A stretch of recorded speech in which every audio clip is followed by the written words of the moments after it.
Josh? I hope so. All right, almost there. Okay, we should be all set then. Yes. All right. A lot of fun behind the scenes. Good evening, everyone. Welcome to the New York Studio School's virtual evening lecture series. Tonight, we are very, very pleased to be presenting Walker Evans, Starting from Scratch, Svetlana Alpers in conversation with Joshua Chuang. I would like to thank all of you for taking the time to join us on Zoom on a Wednesday evening. And I would like to thank our speakers for being here as well. We're really looking forward to this. I would also like to recognize that the New York Studio School Evening Lecture Series is generously supported in part by public funds from the New York City Department of Cultural Affairs in partnership with the City Council, the Robert Lehman Foundation, and many individual contributors. Please do consider making a donation during or after tonight's talk by clicking on the support button on our homepage at www.nyss.org. I'll introduce our speakers in just one moment, but before I do, just take a second to look at the bottom of your screen. You'll see a Q&A and chat button. We'll take questions at the end, but feel free to enter your questions or comments in at any time. And then we'll need 15 minutes or so at the end. All right. Hopefully everybody found the right link and is all here. But anyway, okay. Our speakers tonight, Joshua Chuang heads the Miriam and Ira D. Wallach Division of Art, Prints, and Photographs at the New York Public Library. He has written about and organized exhibitions and books on Anna Atkins, Robert Adams, Santu Mofokeng, among other photographers. Currently, he is working on a retrospective of the photographer Judith Joy Ross, for which Svetlana has contributed an essay.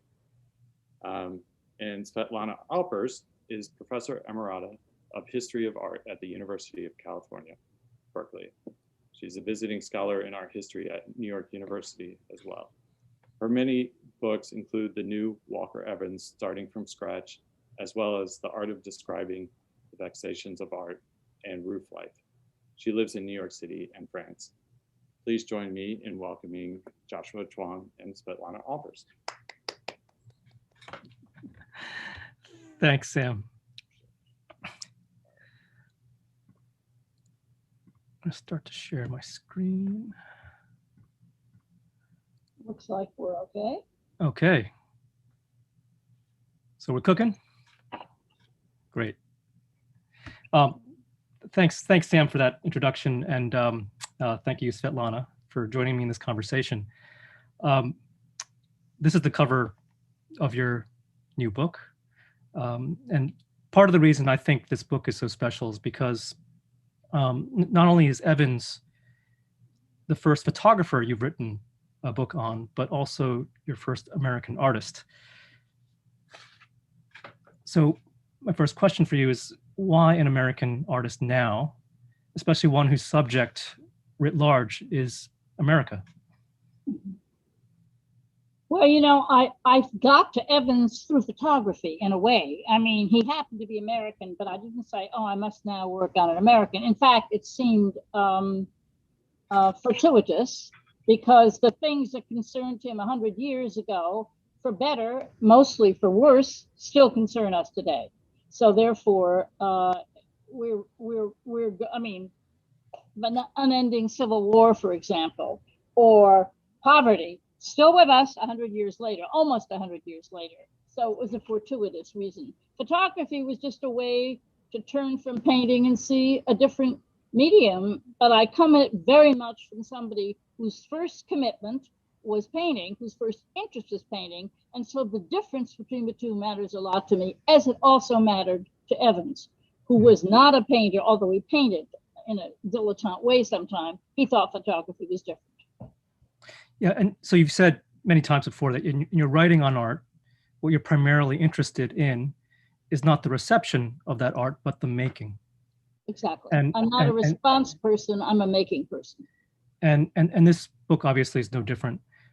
So what is making for Walker Evans, and how is it different from how's it different for him than other artists that you've worked on previously? Well, I mean, of course, making is completely different. I mean, you don't have a brush, you don't have a canvas, you don't labor over and over and over. You have a machine and you go click.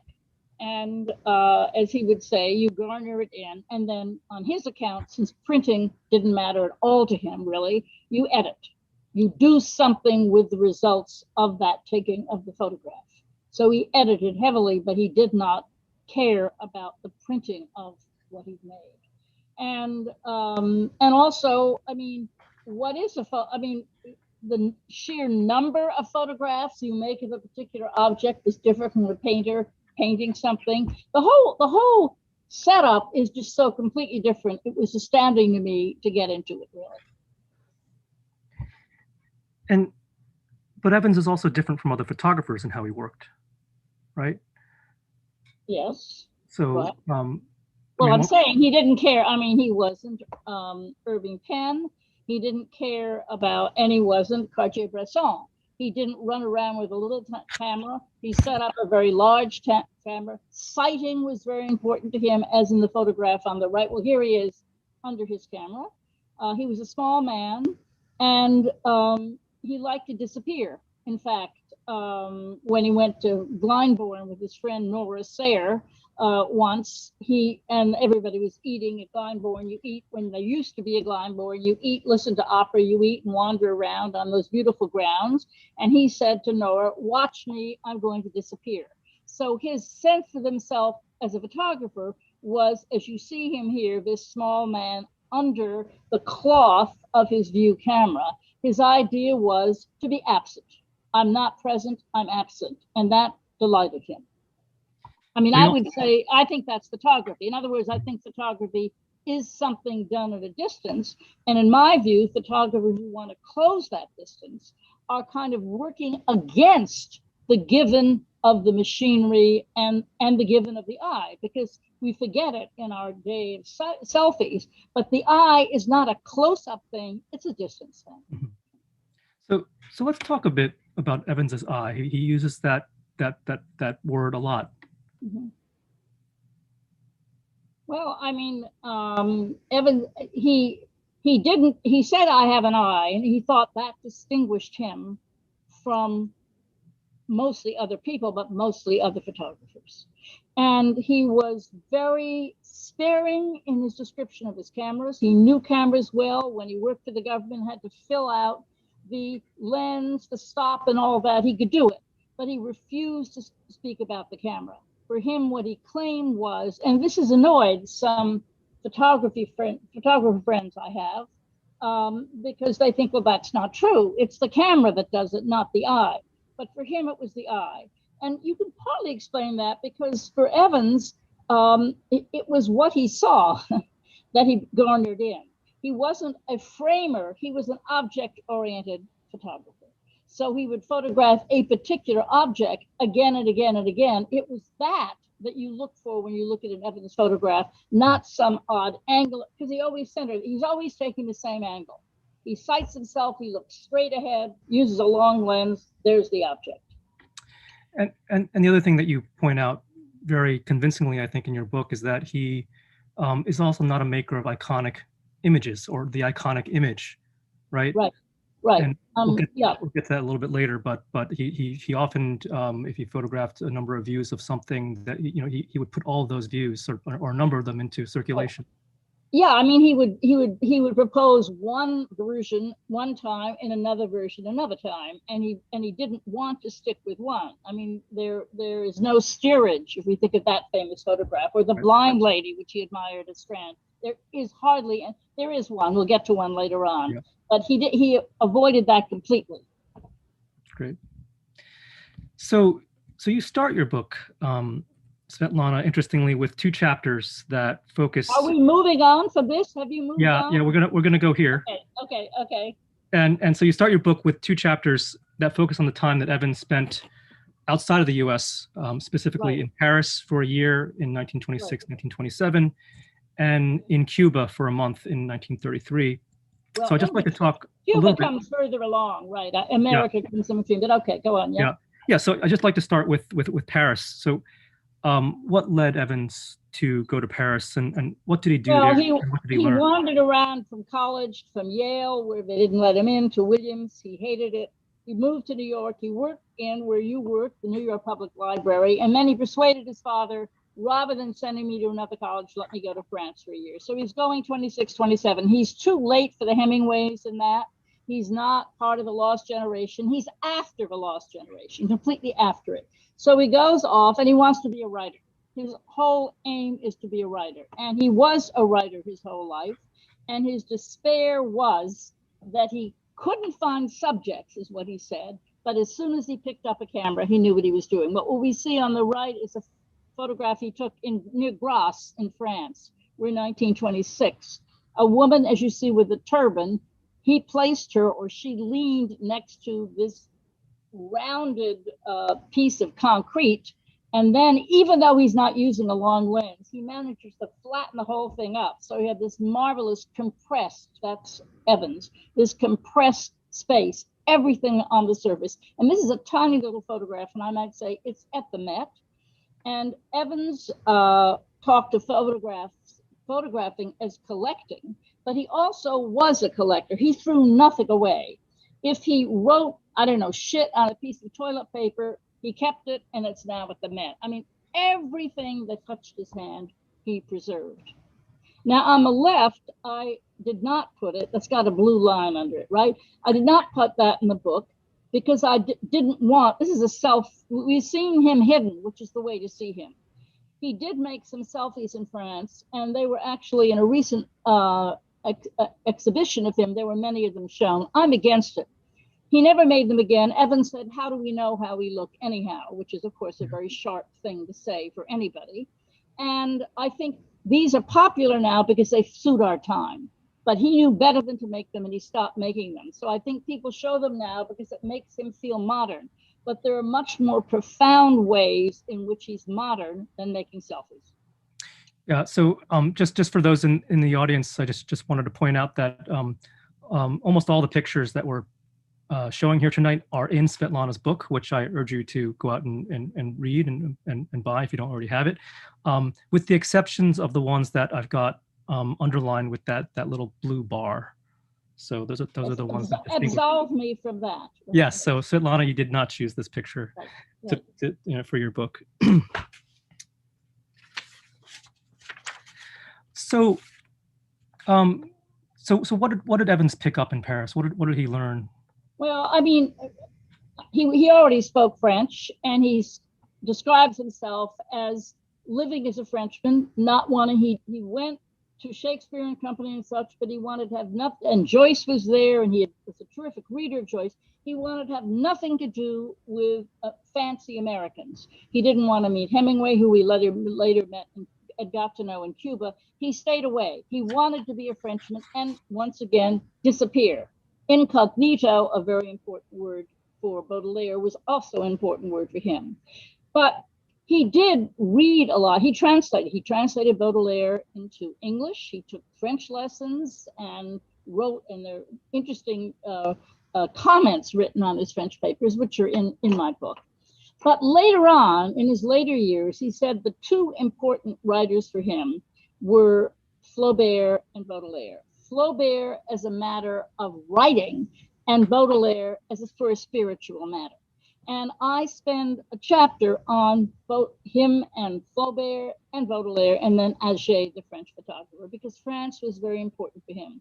As he said once, that really he had I'll have to look up the words, he speaks so well you don't want to get it wrong. He said he had a part-time but very preoccupying love for America.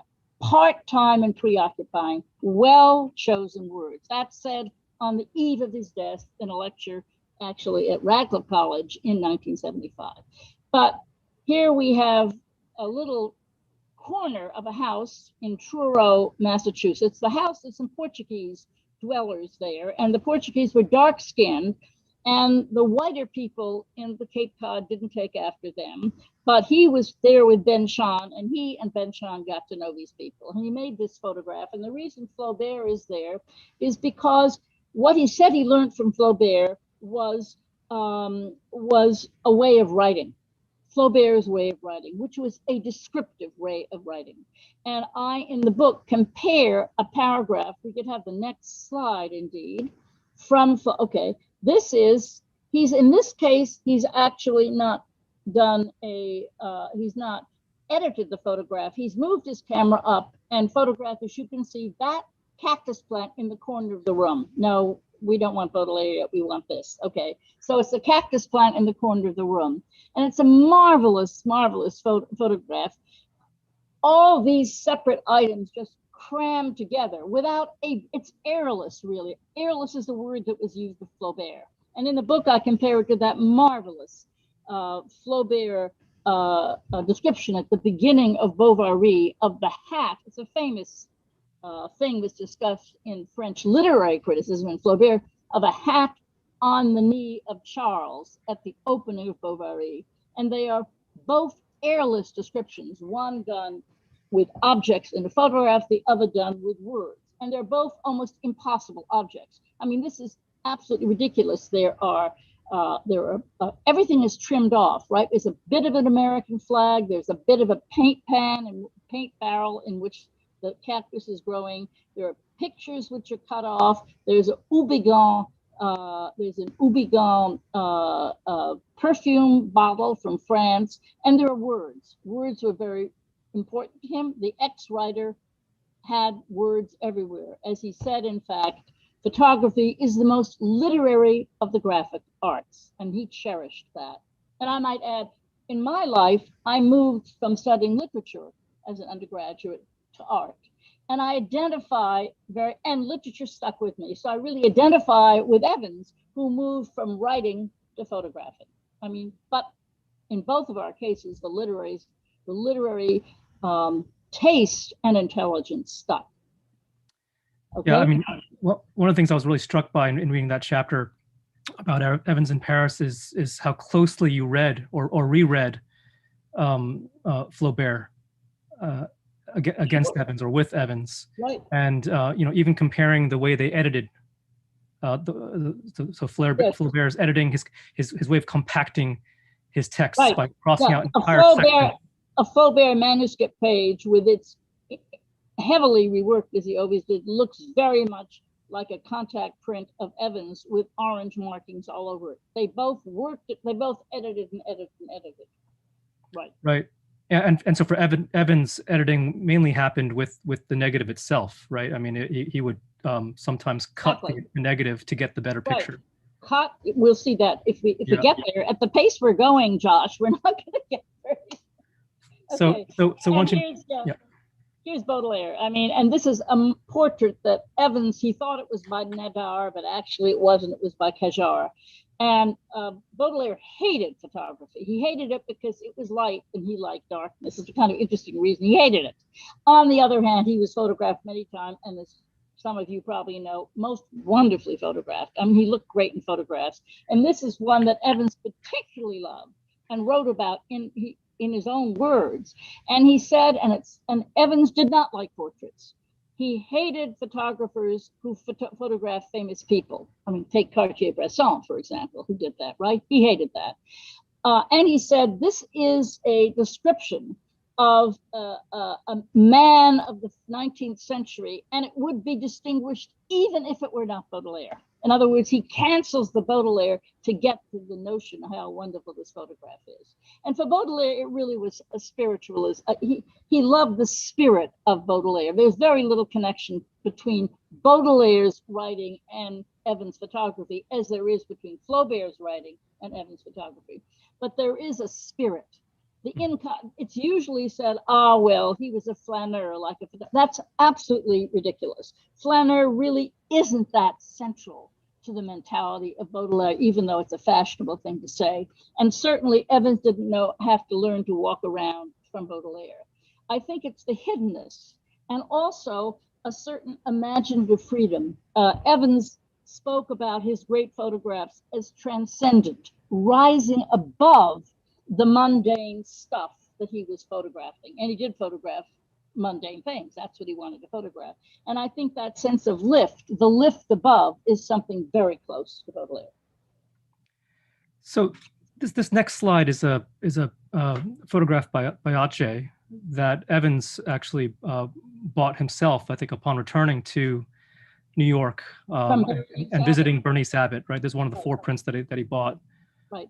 So he didn't he didn't cross paths with Atget. I think Atget had was Atget alive a little? He was alive when Evans was in Paris, right? Yeah. Almost dead, but alive, exactly. Yeah. And he was not famous then, and then suddenly Right. his fame grew.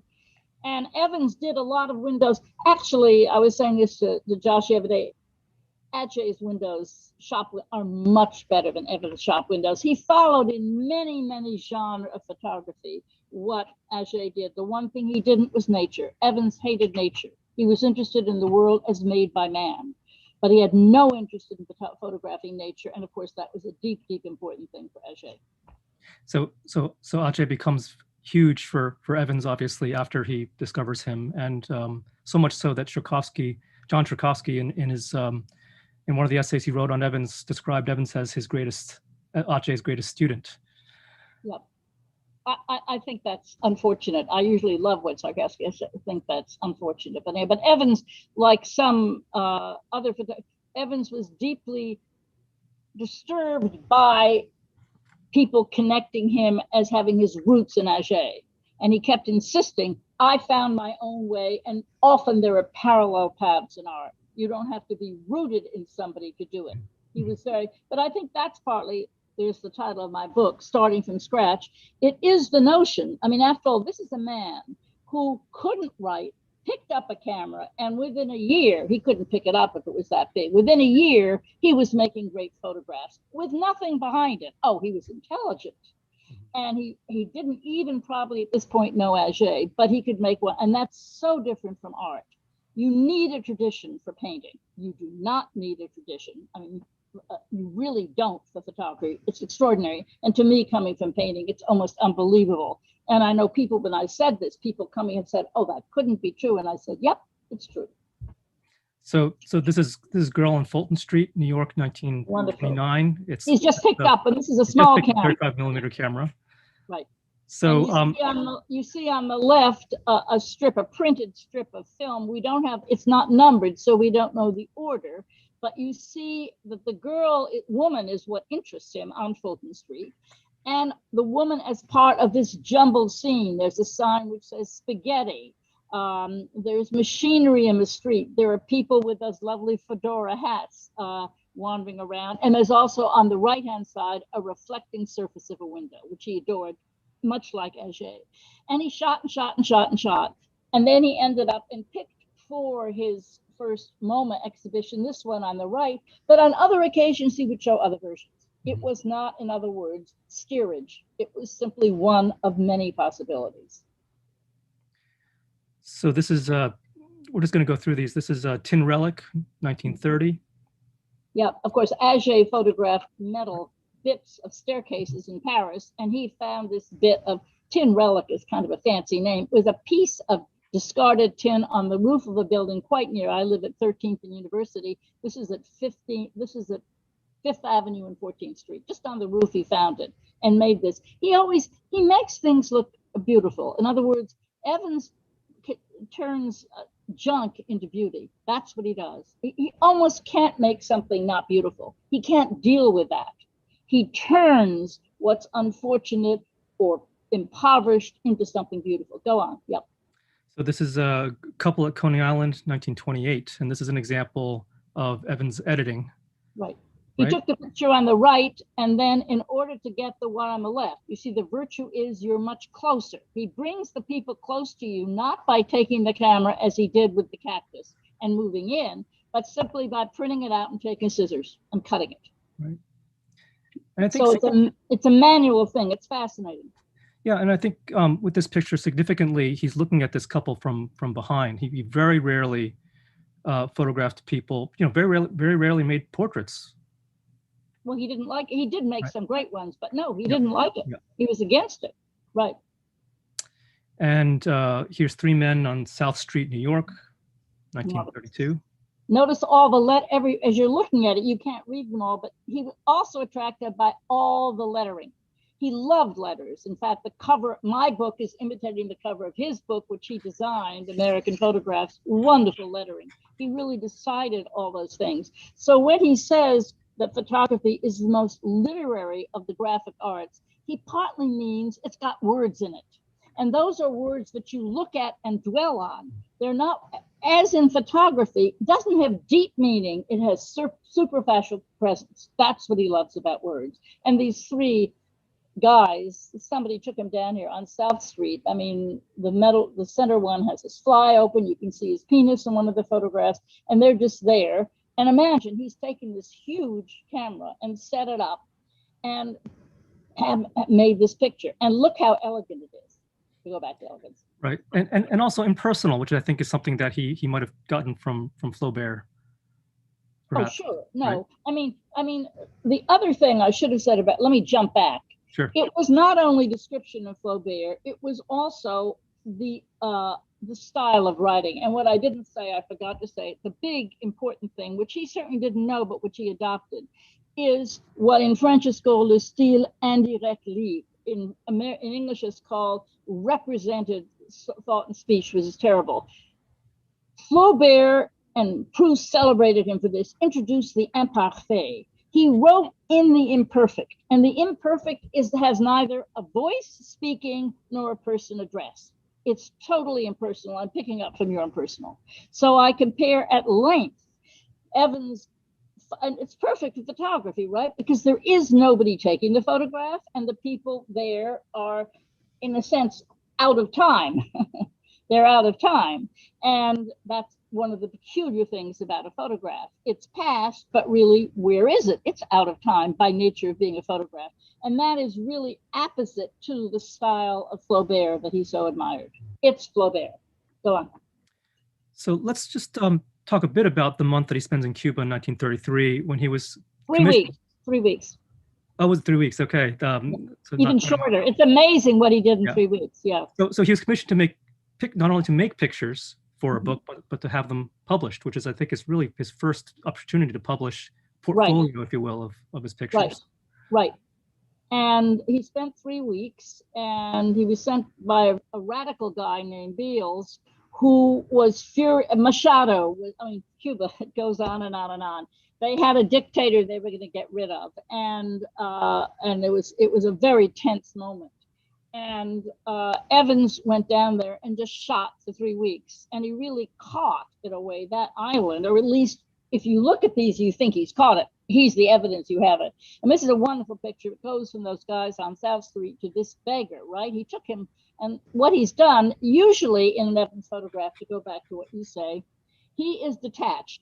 He does not take sides. And in fact, and this is an interesting photograph because the man is seen, the dark man in the white clothes, so prevalent in Cuba, is seen leaning toward the woman. And she, by the way, the photograph is edited, she's decapitated. So you don't see her head, right? And the question you might say here, and here I think it's a puzzle, which side is Evans on? Is he on the beggar side or is he on her side? Where does he think? And I would say one of the things he said about Cuba is no politics. And I think in our time, when it is so difficult not to think politically. In other words, everybody has a position. They're for this, they're against that. Me too, I feel it myself. And it's moving to have Evans say no politics. He shows you in his photographs of Cuba what the state of that place was. It's the kind of realistic look that any political action has to be based on. He gives the evidence, but he does not take sides. And I think that's fascinating and admirable. And in a certain way, we're just too political now. You simply can't say, shut up. And that's what he said. He shows it to you and he shuts up. So we've got two more pictures that Evans took in Cuba. On the left, we've got the street scene, which served as the cover of the book by Carlton Beals. And on the right is a picture that he took that did not make it into the book, did not make it into the sequence. The picture on the left is quite unusual for Evans. Can you talk about that? Partly unusual. He's up high, and it's a different kind of height than on the right, and the people see him. And nobody photographed ever recognizes the photographer. There's not an exchange between him. He doesn't want that. So this is rather unusual, and unusual that he put it on the cover of the book. He also did this photograph at the same time that he was photographing the Mexican murals, 1933, that were being painted and finally torn down because of the fuss with the Rockefellers in New York. And I think some of the way he designs this crowds are not his thing. He done Coney Island is dependent on what he learned from Sequeiros. It was Sequeiros, I believe, who he was photographing, which he puts in here. And this is a bit Atget-like, right? It's not a window, it's a street. He turns a street into a window, let's put it that way. Fascinating. So it comes back to New York, and this is Licensed Photo Studio, New York, 1934. I love in your description of this picture. I mean, you point out something that I must have seen at some point, but completely forgot, which is the graffiti on either side of that large hand on the left that's pointing into the doorway, which says, "Come up and see me sometime." and you compare, really loving passage with Atget's pictures of graffiti on vases at Versailles. Right. So, one is vases at Versailles and the other is this. He was fascinated, and you as a photograph person all the time, as I am not, Josh, must be interested. He was very interested in observing the sort of situation of photography, which is what he's doing here, showing you a building where photographs are made, and attending. It's kind of it's sort of turning back on himself, turning back on what he's doing by investigating it. Elegant. And so this is one of many great pictures of buildings that Evans takes that you include in your book. Here's another one, Atlanta, Georgia, houses and billboards, 1936. And you include a number of these in your book. We're not going to show them all here. Look, this is the eye. He sees this pair of buildings. There's something ridiculous about it, right? They're wrecks. I mean, because the front of them has been plastered over with advertising. And look at that wonderful, I've even watched that movie, I think.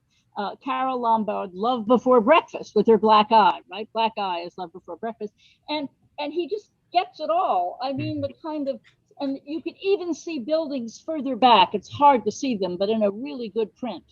This was already done for the government. He's working, yes, exactly. He's working for the government now. And this is done particularly for Eleanor Roosevelt because she was for workers' houses. And he hated these houses, and I'm sure he's shown them. I mean, he just found photographing them boring beyond relief. But he did it for the government because he was in the government employed, and that was a job, right? And he loved this partly because of the dead tree. He hated nature, and here was a tree that just shows how horrible the buildings are and how horrible nature is, all together. And this great view. Here we are, Lehigh Valley, where you took me just a week ago. We're looking from Phillipsburg to Easton, is that correct? That's right. That's right. The bridge is still there. That building is not there. Right.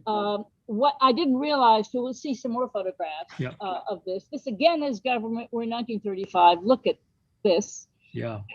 This is a cemetery, workers' houses, and workers' factories. Now, and the reason they look that way is because the triple convertible lens on his 8x10 camera enables him to compress everything. So the factories, we were there, and you'll see a photograph in a minute, they're quite far away. Right. All of this is rather distanced.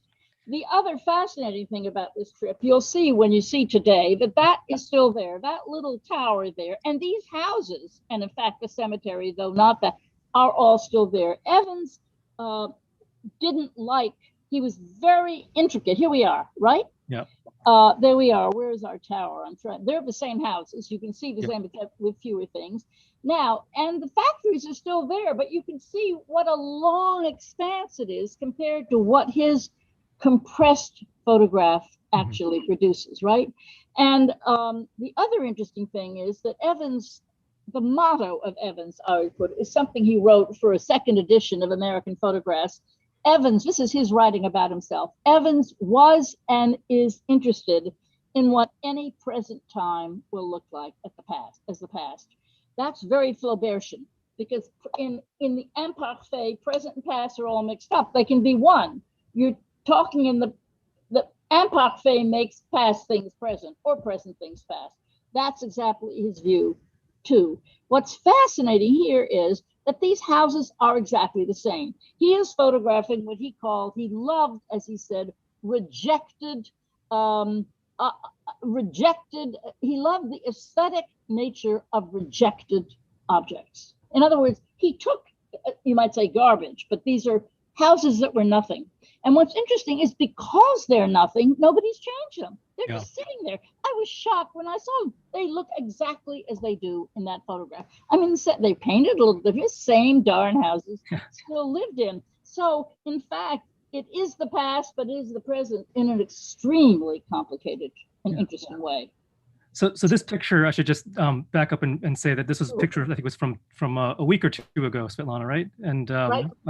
We've been trying to make this trip for some time. I was trying to convince you to go out there. You were a little skeptical at first. You didn't know what you were going to learn from going to see some of these. I was totally skeptical. You're right. Yeah. And this is now look, great. you begin, and I might say the Beckers, the famous German photographers, went to that same site we just saw. Yep. And they huffed and puffed, and they made a photograph, and they said it's about death and life and work or something. That is the wrong way to think about it. He doesn't say that. It's just left for you to look at. And it's not symbolic. It's anti-symbolic. It's just what you see. Now, show the next one. This was the morning. In the afternoon, he goes to what was then called Joe's Auto Graveyard. So in the morning, he does, and I don't think anybody pointed it. In the morning, he did the life and death and work of the workers. In the afternoon, he does the death of cars. And look at this; it's a wonderful photograph. These are Model Ts. We're in 35, and so these are early Model Ts that are being junked. I mean, they're finished with. And this is a kind of mock landscape, like a mock epic, right?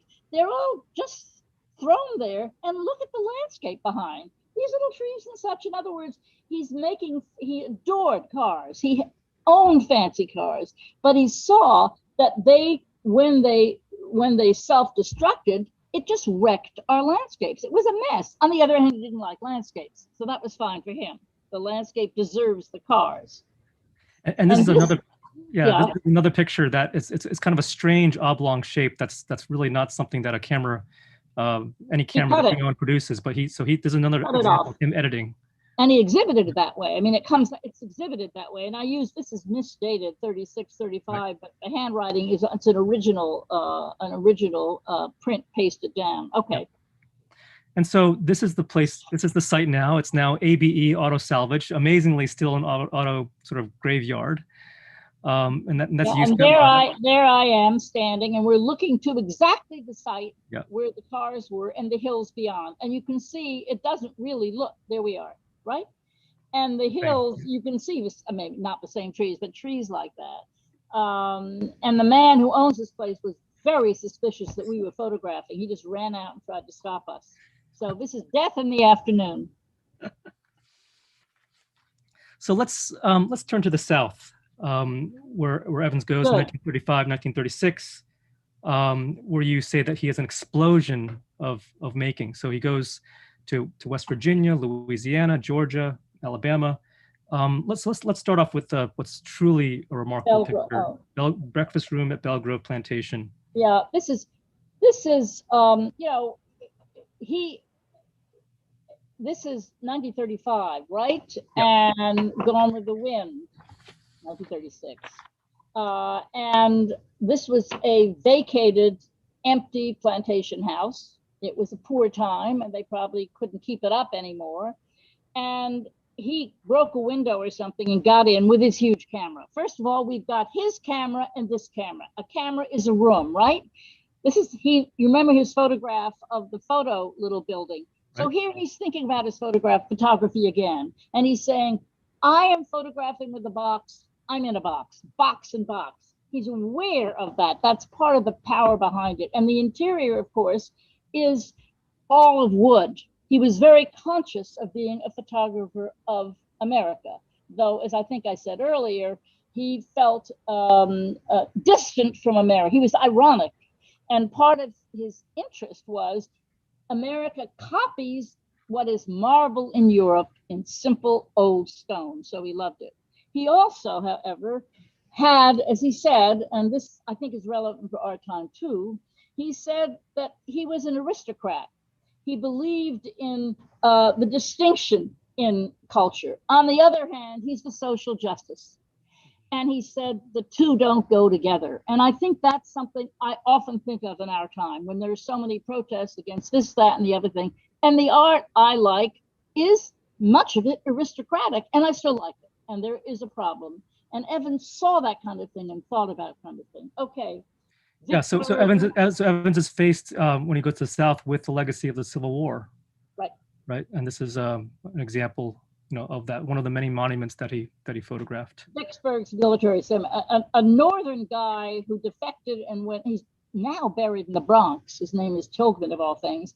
He defected, joined the Confederacy. He was a mess as a brigadier general. He built a bad bridge. He deserted his troops. And then his sons put this monument up not that long before Evans was there in 1936. Tilghman, his name is. And he's on a very high plinth against the sky. Evans cut all that out and just, it's not a man on a horse, but a man triumphant in a kind of almost comic way beside his horse. And that's Vicksburg. So that's the Confederacy. Yeah, go on. Yeah, no. So I just wanted to make sure we spend some time tonight talking about the issue of race in Evans, which you spend some time in your. But issue of race is not the way to put it, because that's not. I don't. But you're now using contemporary terms. Mm-hmm. He went down to the South and he photographed in his most famous photographs for Let Us Now Praise Famous Men with Agee. Fortune magazine insisted they only photograph whites, but Evans on his own photographed it was the multitudinousness of the South that he saw. This is interestingly in Tupelo, at the city where a year before Elvis Presley had been born. We're in 1936, 35.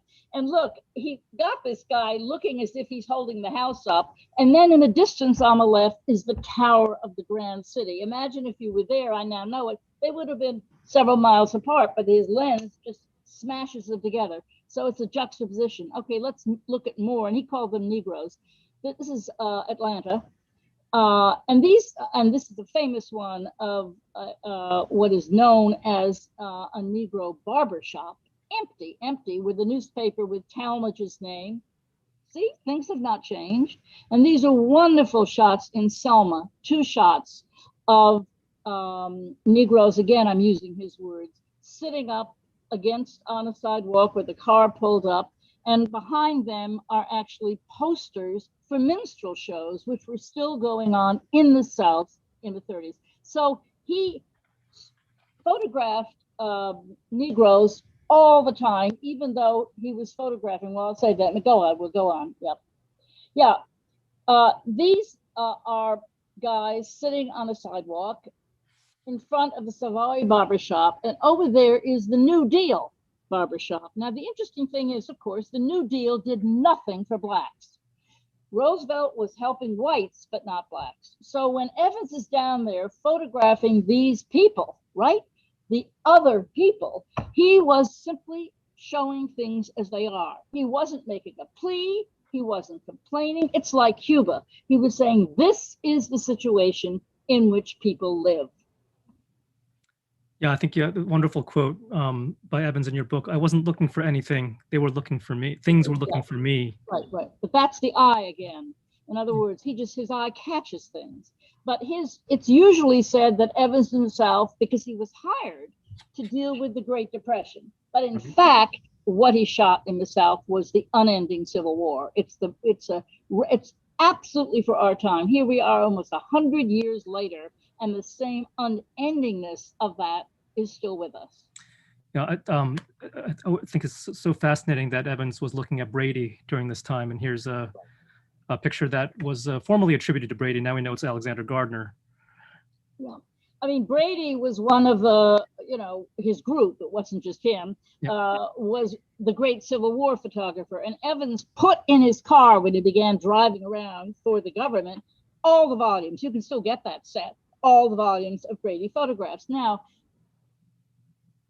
I think, in fact, Evans was interested in it technically as the kind of photographs, because you can see it's been said that this photograph we just looked at is somehow based on that kind of a Brady photograph. I think that's it.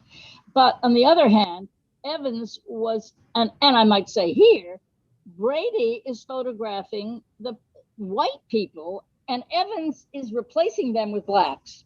And again, the blacks were not being helped. The New Deal barbershop were not being helped by Roosevelt. So he's showing those people who are not helped by the government, which is hiring him to go down there and photograph.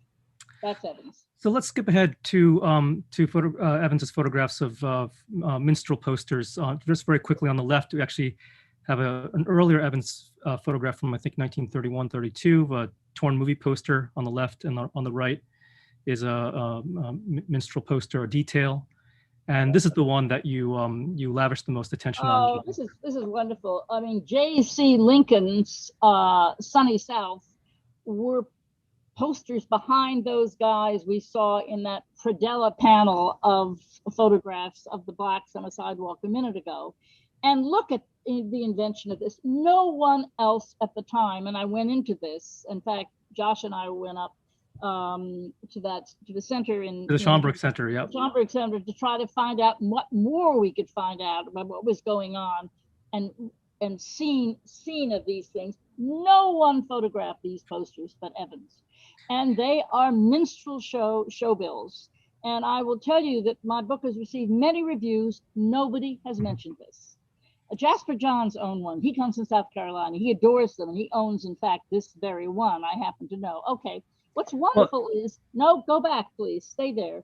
It's Bruegel, right? It's like Bruegel's Proverbs. These are people acting out various things, catching a chicken or stealing a chicken, throwing water out of a window, wiping your behind. It's sort of the tales of the tribe, maybe imposed by the maker, as Bruegel did, but still the tales, and all of it against this wonderful torn against the brick, right? Once again, it's a question of how the present will look like as the past, and they're both writ large right there in that. And then I go on in order to explain this. Okay, 1935, swing time.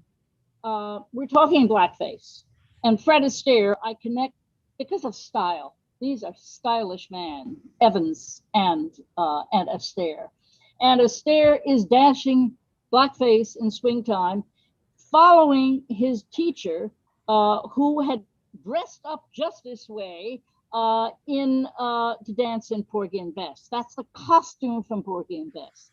And I bring them together because now blackface is called racist, but it's more complicated than that. And nobody, perhaps but me, and I'm saying it, and maybe I'm going to get hit. I haven't been hit yet because nobody's mentioned it. There's a guy named Eric Lott who in 1993 wrote a book called Love and Theft. You see those words on the album, an album which Joss has contributed to these photographs, right? Because he owns it. A Bob Dylan album. Bob Dylan stole that title, Love and Theft, from this book. I can hold it up here. This book by Eric Lott called Love and Theft, Blackface, Minstrelsy, and American Working Class. Minstrelsy begins in the 1840s in New York.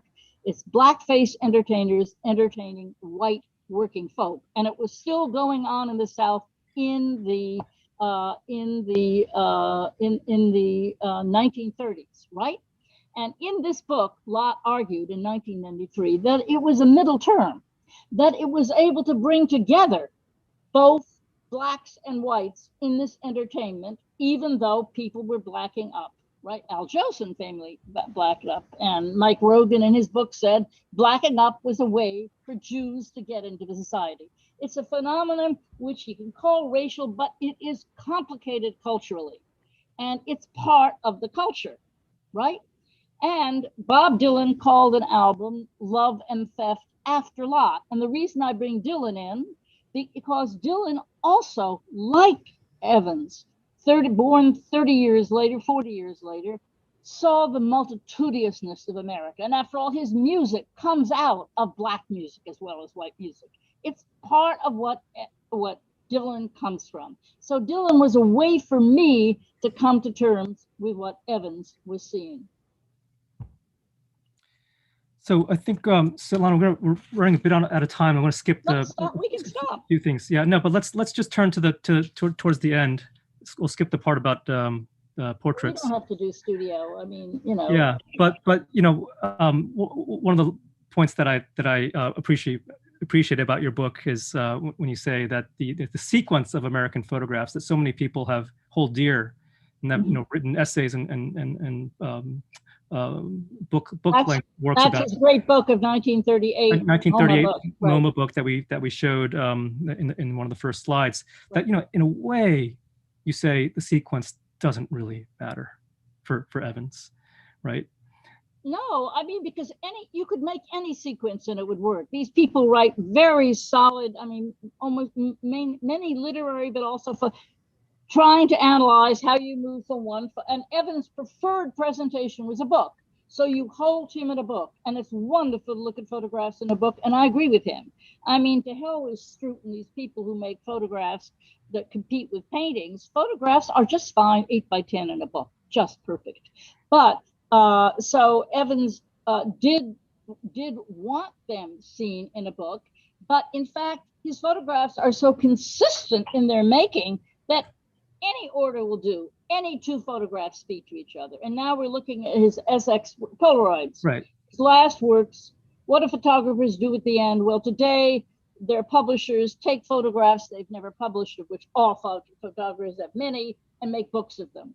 He didn't have that advantage, or perhaps disadvantage. Instead, he was given the Polaroid and he ran out and made Polaroid shots. And remember, a man who carried a big camera, who did editing, and liked black and white and hated color, is now forced to do color in small, quick images that you can't change.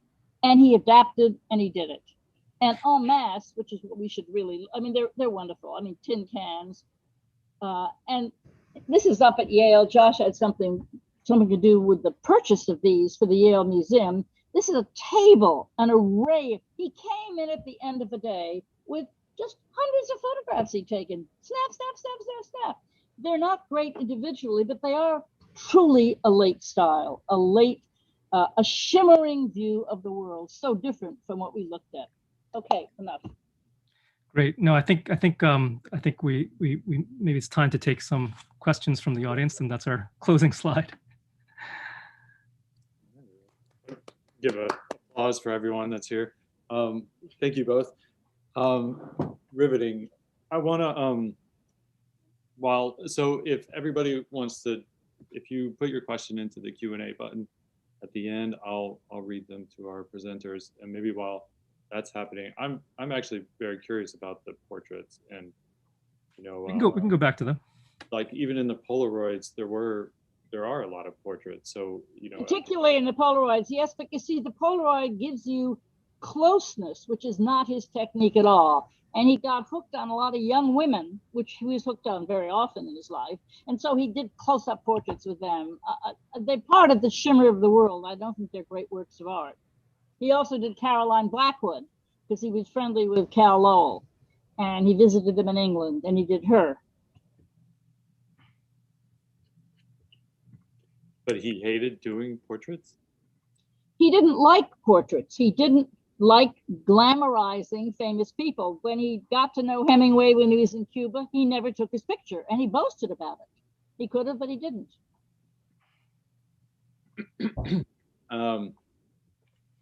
The great portraits are these of the Hale of the family, and also Allie Mae Burroughs, which is maybe the next one. And this, in my book, I compare to that wonderful Baudelaire portrait. I think he had that in mind when I think he's making her. It's often said, oh, what an extraordinary relationship he had with this woman as he was photographing her. I think that's nonsense. I think he gave her extreme distinction. I mean, she's knowledgeable in deprivation. Maybe Baudelaire was knowledgeable in things aesthetic, but she is, and it's a wonderful photograph, which really, imagine standing a couple of feet with this huge thing and for a long time and making a number of these pictures. Wonderful. That is the most iconic, I suppose.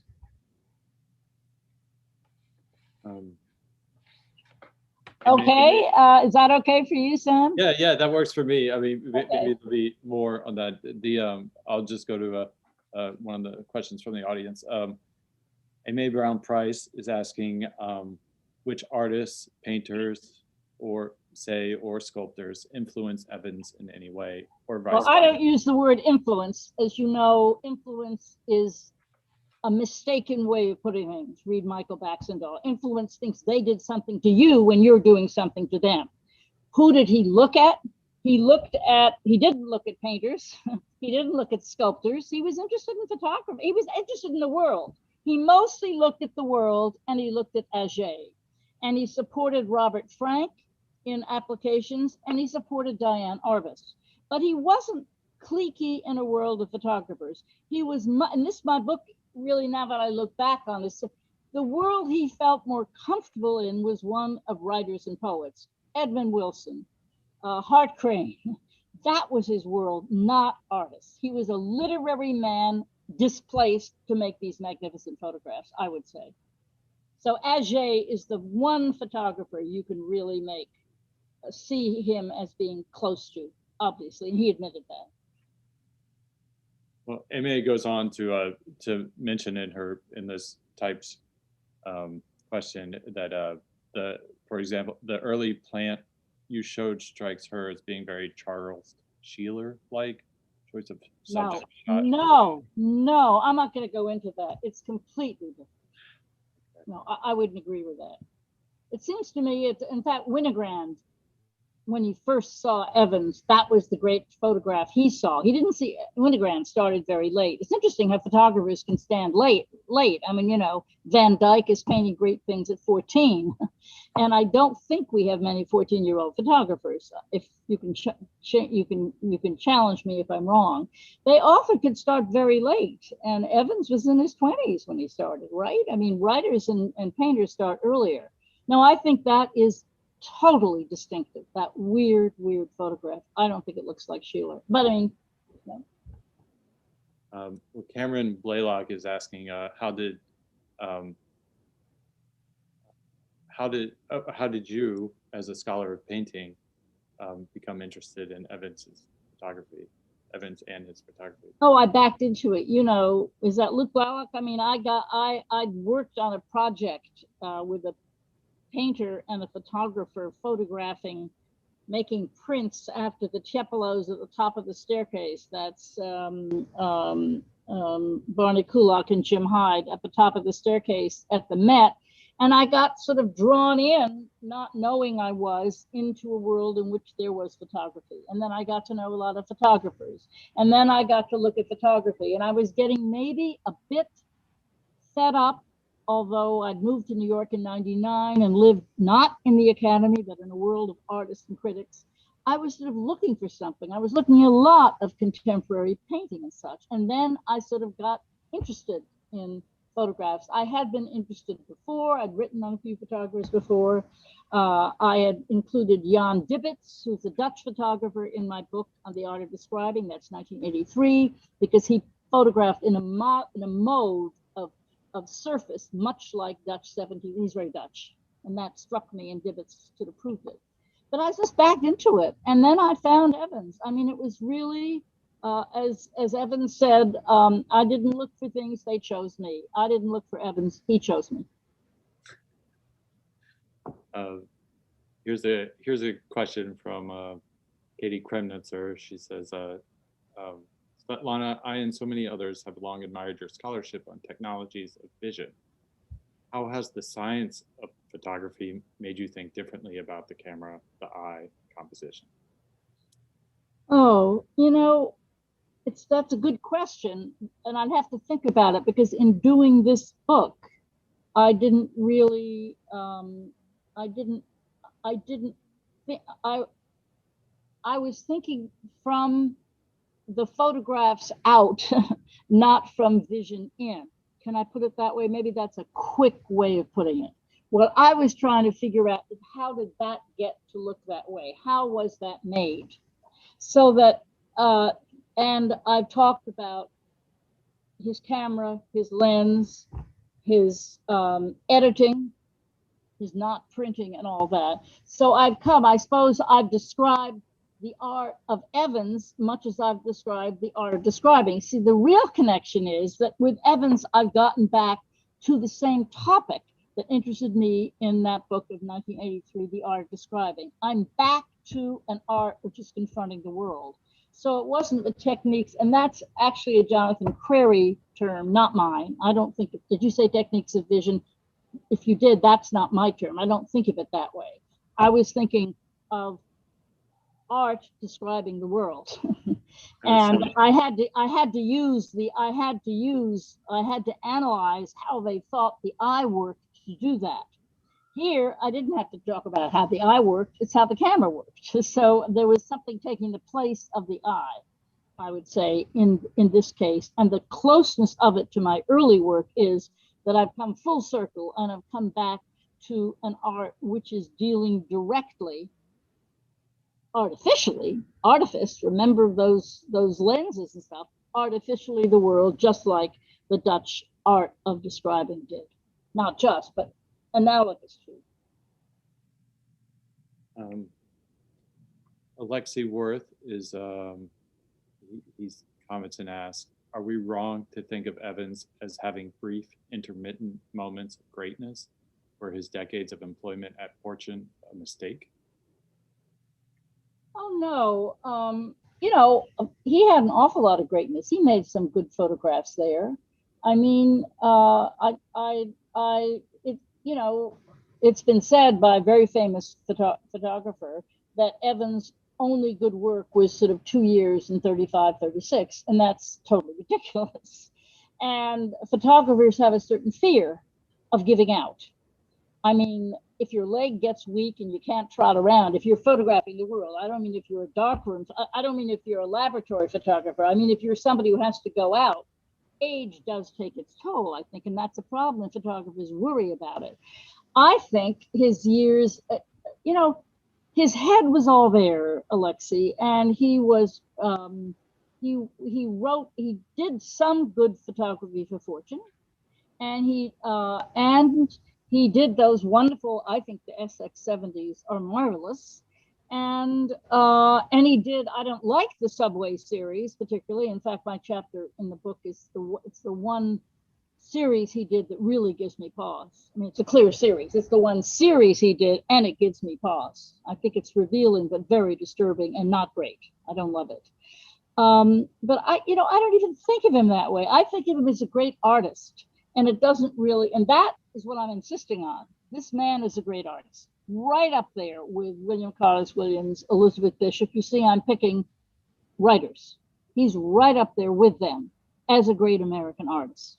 And it doesn't really concern me that it's a bit uneven, or that, in fact, by the time he gets to the 40s, he does make a few good pictures, and some of them are in my book. He's really not making pictures that are up to the early ones. But why you ask the question, and we're not having a discussion. I'm not quite sure why that interests people.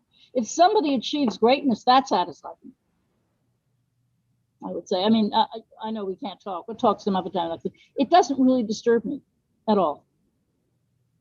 Just giving a pause in case Alexei type in.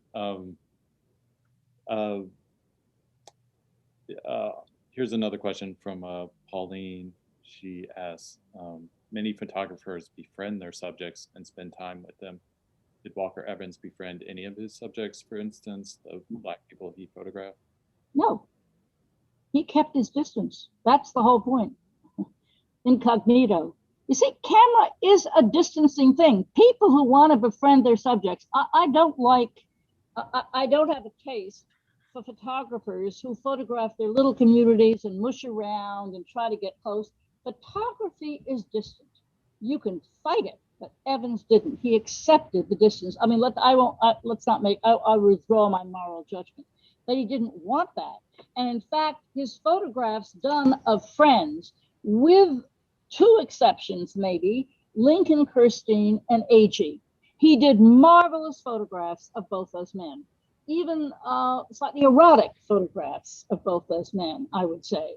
And that is interesting. But all the other people he knew he photographed, and there are just boring, awful photographs.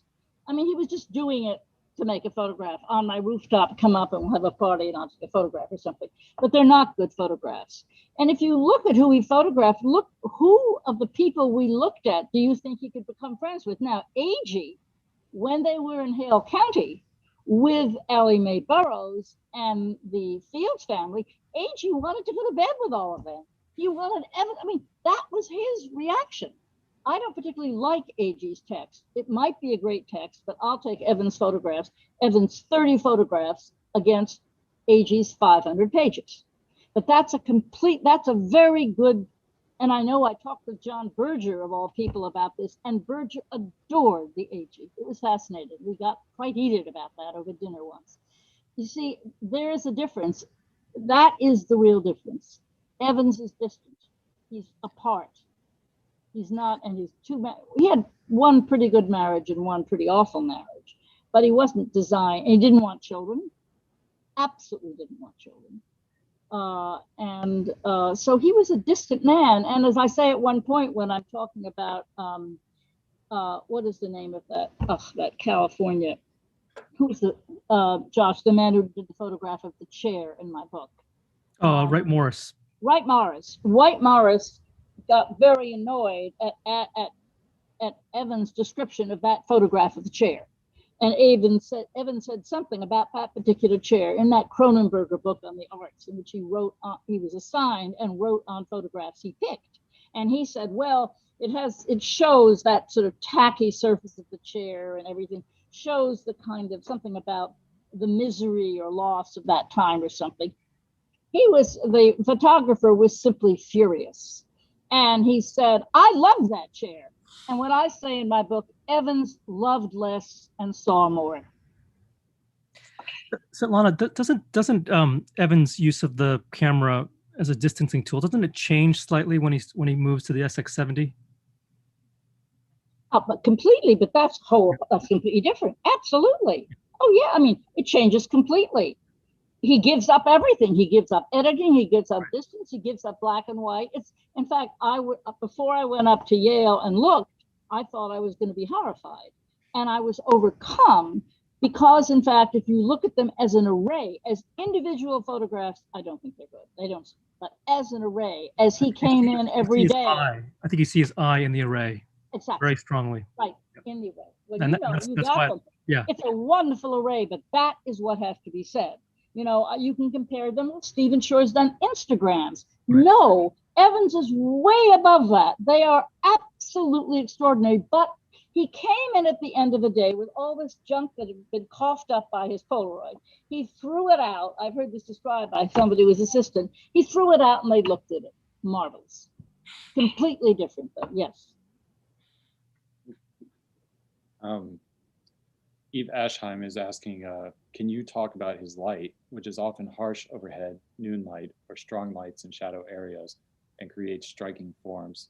How did this arise, etc.? Well, he's not really interested in shadows. I mean, he wants a shadow. Basically, you don't look at, if you ask that, it's a good question, Eve, because I can't really think of shadows in Evans. I think he avoids it because of the light he's choosing. Isn't that right, Josh? He avoids striking shadows. I mean, there are some artists who put those in and he really doesn't. And I think, what would we say about his light? I think it's form more than light. In other words, he's not real. Atget was a photographer of light, a great photographer of light. And at the end of his career, he photographed right into the light. It was extraordinary, went against all the rules of how you photograph. But I don't think Evans is a great photographer with light? And it's a very good question, because I'm stumped, and I'm stumped because I don't think light was primarily. Right. I mean, I'm sure we could analyze the light in his photographs, but don't you think so, Josh? It's No, not. I think he used it as something to delineate his forms. I think you're right. It was something to sharpen, what it was he was seeing in front of him. But if I said to you, Josh, what photographer is preeminent in his or her interest in light, who would you? Robert Adams. Okay. Yeah, who in his prints tries to print that high altitude light in Denver, where he lived for many years. Okay. Yeah.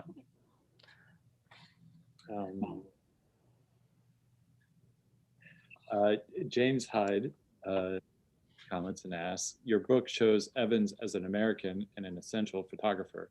Could you reflect on what Evans could offer to, let's say, an Argentine photographer and or an American painter? What might be his inheritance? Oh, heavens. Really? I mean, they'd have to find out for themselves, Jim. Come on. I mean, I think any great art is useful, helpful, great to people who aren't of the culture or of the medium. But that's true. It's not special to him. It's true of any great art. I mean, what would the Argentinian make of Titian, or what would they make of Velázquez? I mean, this is, I don't, he's just a great artist. So if you see that, as I say, and I've done sort of, partly because of the pandemic and such, but my presentation of him has been slightly more denser and more repetitive than I've had with any other book, basically. In fact, when I was a professor, my rule was you never lecture on a book once it's published. And I've only lectured on this since it's been published, so it's very different, right? And I would say that he stood up to it. I mean, I'm amazed. I keep thinking, my God, can I come to the studio school or on Zoom and go through this again? My God, I can. He is wonderful. So my answer to you about whoever you're asking about, painters, I don't know. I mean, of course, painters' relationship to photography has been more utilitarian in a way. Not Manet, Alexei, we could have that discussion, not Manet, who clearly saw painting just as he saw Velázquez or something pinned up in a reproduction on his wall as a visual fact. If you think of photography as a visual fact, a painter could certainly take something from Evans. But I think that insofar as we think, or photography is thought of as a kind of behind the scenes aid to the painter, that's just not an interesting question. That's another question. I don't know if that answers it. But it's just great art. I mean, I would say.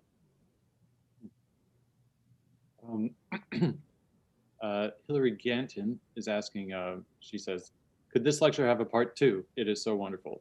Thank you. But there's more Evans. There's more Evans. I'm so glad. I mean, when you say it's so wonderful, it's Evans. He is just, I mean, I say the nice thing about my book, or it's got 144 plates of Evans at the beginning. No prefatory stuff, except the press insisted on having a page which says Walker Evans. But it's like he designed he wanted his books to be that way. You just look at Evans. And he's just, and even though I would have liked, frankly, the reproductions to be even fancier and better, Evans wouldn't have given a damn. I mean, Evans' photographs stand up. Isn't it true, Josh? They stand up quite well, even when they're not marvelously printed. I remember the discussions that we had before your book was printed about, fretting over tritone or duotone, and in the end, I'm not sure what kind of tone. It looks like monotone. That's right. But they survive and they thrive on the page. I was so worried, but see, that's where somebody asked me. That's where I was learning about. I learned a lot. I thought a lot about printing because of this book, right? And then it turned out, who cares? I mean, it was done in Italy, which is probably good. And in Italy, if you can believe it, the presses worked right through the pandemic. And this is up in Trento. This is up north of Bergamo, where they had such terrible, disastrous deaths and everything. They went right on printing because it's an essential industry for the country. How's that? But I think that's true for Evans. It's not true for every photographer that they can survive this. Yes. Oh, I meant for Evans. I meant for Evans. Obviously, no. Obviously, Irving Penn would be terrible. Yeah. Yeah, sure. Hillary also asked in her question, among the questions that she has, who were some of the photographers Evans thought highly of, American or European or anyone? You know, there really aren't. You would have to look at Cronenberger, which you used to be able, Quality in Art.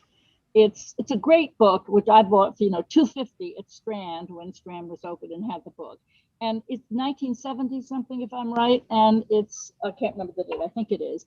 And it had Joseph Kerman writing on music and Huxtable on architecture and blah, blah, blah, blah. It was that period. There were those people who were our critics and our journalists and such, not our age.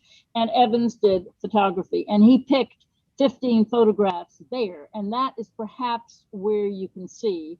But he didn't talk about that. He really didn't talk about it much. He really didn't think of himself, I think, as living in a world of photographers. Maybe there wasn't a photographic world then. Maybe that's part of it, right? There wasn't an ambience he could be part of, and he didn't really want to be part. But the ones he picked there will show you. He couldn't stand Stieglitz, but he picked the Stieglitz. Yes, there is a Stieglitz in there, isn't there? I think there is a Schweiker. Yeah. No, there's a Stieglitz in there. And he also picked a photograph from the moon or of the moon. I mean, you see, he knew photography had a broad range. When he went to Cuba, he went and bought prints from newspapers, which were included, some of which were included in his book. In other words, he accepted. He's very modern. You see, people think, oh, we've discovered it, and you can't talk about high photography because photography is low. He knew it all. He knew it perfectly well. He knew photography could be in newspapers. And he had a scrapbook, which is at the Met, everything is there at the Met, in which he clipped out the first woman electrocuted. He got that picture, he stuck it. And the picture was taken, I think, with a hidden camera. That interested him. And he put that in there. So the range, you will see if you look at that, the range of photography. So it was less excellence in photography than just simply what photography can do in this world. And famously, we shouldn't leave out that he was a prodigious collector of picture postcards. Oh, that's right. I'm sorry, I left that out. But yeah, colored picture was photographed here and then sent to Europe and tinted and sent back. And he only collected old ones, not new ones, but old ones. And the Met has, and has put them on exhibit, and Jeff Rosenheim has written about them, a huge collection, 9,000 of these postcards. Yeah, that's right. There's photography. You're absolutely right. Mm-hmm. We have time for a couple more, or how are we doing? Okay. Eve has another question. She's asking, it was said that when Evans walked around the city with a friend, he would stop and excitedly remark on things he saw. That was Nora Sayre, right? That was Nora Sayre, right? What caught his attention and how did he describe it? Are there written accounts of precisely what he was pointing to? No, what he says is not the point, it's what he sees, Eve, right? So Nora would say he'd point to a piece of railing or something. I mean, that's in her, she wrote a really good book of essays, Nora Sayre did, and there's one on Evans, and I think it's just on Evans, I believe. And so she's not, it's not what he said, although he wrote wonderfully, but I don't think we have references to recorded things he spoke. He wrote a little bit enigmatically and certainly ambiguously and very economically. But what Nora does is say when she walked around with him, he would just point and say, look at that. It was the pointing finger. It was look, use your eyes is what he was saying, not use words. I think that would be the way to answer the question. Was he known to be a taciturn person? It's a good question. I think he was charming. He entertained people in evenings. I mean, at a dinner table. He liked to give dinners in his later years. I think he was difficult. I would say he was difficult. I mean, his second wife certainly found him, has written about it. Although everybody says she's unfair, but there's some truth. He was difficult. He was very difficult. I don't think he was sort of a life of the party person. I mean, Agee was much more sociable. I mean, he was a loner, although one footnote to that is, although he was a loner, and although when you see his photographs, he always had someone with him when he went out photographing. That is absolutely fascinating to me. You think of him as on his own, out there with his camera, looking. No, there's always somebody in the car with him. I mean, that in a sense might answer your question. He's more sociable in that sense, and people adored him. People who made a difference. Mabry at MoMA, Kirstein, Agee, these people made careers for him. Hart Crane, because he did a photograph for the book. People and even women, it's not all men. A woman named Evans, who was a very important agent for him and got him the Beale book on Cuba. People did things for him. He was I think it's an interesting way to put it, not what he was sociably like, but he was someone for whom people wanted to help out, not help out professionally. Let's get you this, let's get you that. So in fact, most things, he was invited when he went up and photographed Saratoga Springs. He was up there to photograph a rich man's estate and his house. And that photograph was not what he was supposed to be photographing. In fact, usually, as with the FSA, he is photographing what he wants, and to hell with what Roy Stryker wants him to do. See, other photographers were obedient, and they did what they were asked to do. And he was totally disobedient. In that sense, asocial, but also social. All right, maybe this is a good one to sort of conclude with. Someone says, Evans is elusive. Is this why we're still interested? Svetlana, do you feel you understand him? Thanks, David. Well, he's great. That's why I'm interested, not because it's elusive. I mean, all great art is elusive, I suppose, right? Velasquez is elusive. If you, as a person, I'm not somebody said to me recently, isn't it too bad you couldn't meet him? I said, not at all. I would not want to meet him. I think he would have been very difficult, and one would have felt put off. I don't have to meet him. I have what I want of him in his photography. But are his works elusive? I think they're ambiguous, very ambiguous. And I think you see different things of them, not in them, but of them. I don't want to say in because we're not going in. We're looking on the surface. You see different things when you look at them again. I mean, they just come up differently. And interesting enough, he really didn't care what anybody said about his art. He didn't care. People said the most outrageous things. He didn't care. He knew all that mattered for him was making it. He didn't even care if it had a function. He said in his last lecture, 75, June, whenever it was, 1970, I said, he said, I don't do this because I think it has a function. I just do it. And if it's good, it'll get somewhere. So different from the art world and particularly photography world today. He was poor, but they were all poor. I don't know how that was possible. He was a member of the Century Association, and that he paid that bill, first bill every month. The Century, he adored that. So he was an elitist. As he said, I'm an aristocrat, but I believe in social justice. Okay. Fascinating. Well, thank you both. This has Thank been you all. Wonderful.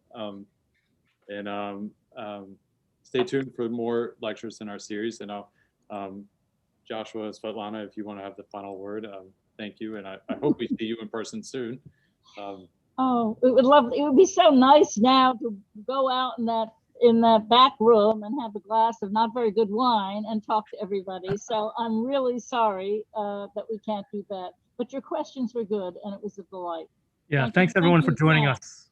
And please thank Graham, who's not here but might be somewhere. Graham, thank you for being behind all of this, as you are still. Thank you.